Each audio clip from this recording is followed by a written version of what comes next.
The transition to digital television is right around the corner, and a lot of people are picking up digital converter boxes, so they will be in compliance next year.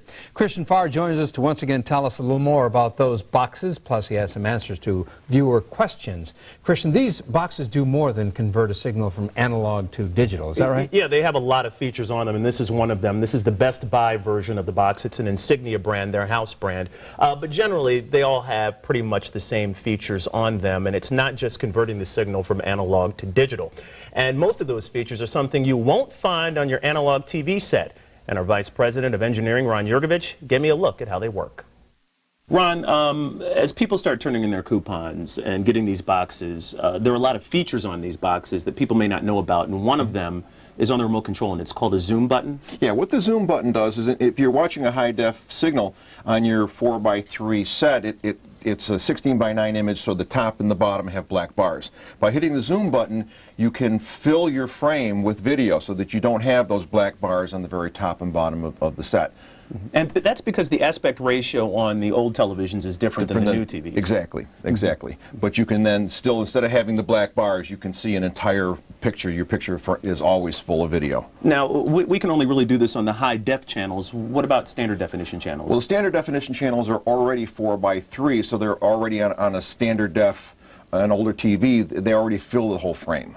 And I know that on our high-def channel, we actually have it in 16:9, but some high-def channels are still in 4x3? No, the high-def channels are all 16:9, but some older legacy video, things are produced, still produced in 4x3, so what you end up with is even worse. You've got black bars on the top and bottom of your set, and you've got black bars on both sides of your set. So the zoom actually works even better then, because instead of having just using a little quarter of your picture screen, you've zoomed it out to fill the entire frame again. Essentially, it looks like the picture is like floating in the middle of the screen. Yeah, they call it a postage stamp because that's about what it looks like. Okay, let's talk about some of the other features on here. And one of the things that we don't have on an analog set is signal strength. Exactly what is that? Yes, signal strength meter tells you exactly how strong or what the condition of your signal. It says if it's good or it's bad. It actually has a audio component to it too, so you hear it kind of beeping, and it is the faster the beeping is, the stronger your signal. So you can adjust your antenna and you can tell whether your signal is getting better or worse. You could do that in an analog set because you'd get fuzzy and then it'd get clearer, and that's how you could adjust your antenna to see if it was make the picture better, because picture is always good or it's gone on a digital signal. You can't tell. So this way the signal strength meter allows you to adjust your antenna either right over the set or on the rooftop without, and you can tell what you're doing.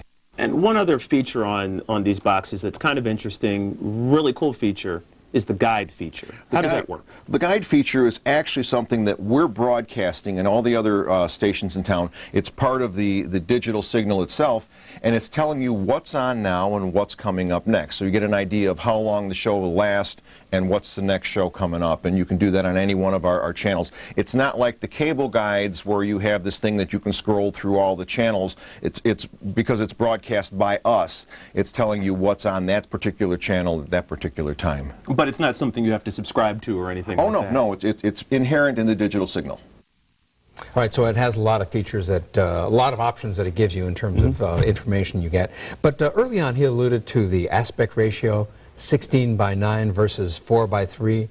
Remind us what that's all about. You don't know what that is, Phil? You're in television. I have an idea. No, 16:9, if you kind of look at a movie screen, if you go to the movies, you're generally looking at something in 16:9, and now all the televisions that are on the market now are basically 16:9. 4:3 is the old standard that we've had for all of these years. So when you're hooking up that converter box to your TV and you're looking at maybe one of the HD channels, maybe channel 7 or our HD channel, you'll see the black bars across the top and the bottom if you have a 4:3 set, an analog set. Because it doesn't quite fit. It doesn't quite fit, and you don't want to zoom in on it because you'll cut off the sides, and that's why you have the black bars on the top and the bottom. And some, as Ron had alluded to, some programming is still in 4:3, And so you have to hit that zoom feature so you can fill in all the space around the outside of the screen. All right. Christian, I know you're still getting questions, and this one comes from Michael.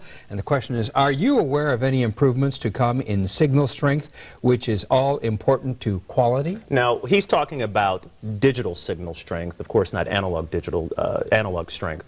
And basically with the analog signal, you might get snow and you might hear something, so you could kind of deal with the picture. With digital, you either get it or you don't. So from what I'm told, it's not going to change after February 17th. And we pose the same question to our president, or excuse me, our vice president of engineering, Ron Yurgovich.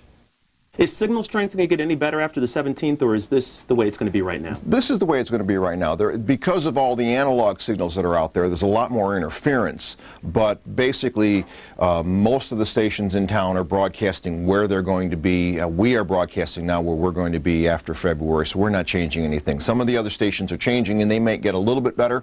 But in general, there'll be a little bit less interference, but the signal strength will still be pretty much the same. Now, I've got pretty much an inexpensive antenna hooked up to this. Some people are getting okay signals on some channels. Is there anything else besides this antenna that I can do to improve the signal in my home? If you can add an RF amplifier, which allows you to boost the signal, and especially if you've got an antenna upstairs, you've got a long run down to where your TV is, and you're splitting that to feed 3 or 4 different TVs inside the house, you can get an RF amplifier that you would put as soon as the antenna line gets into the house, because it needs electricity. You plug it in there, you plug it before all the splitters, so you can boost the signal going to, because each time you split, the signal drops a little bit. So if you're going to 4 TVs, you're cutting your signal basically to a quarter to each one. You boost it up high at the beginning and then split it, and then you should get a decent signal at all the sets. Christian, I want to ask you a question which relates to a viewer question, which I'm about to read, and that is the cost of that converter box.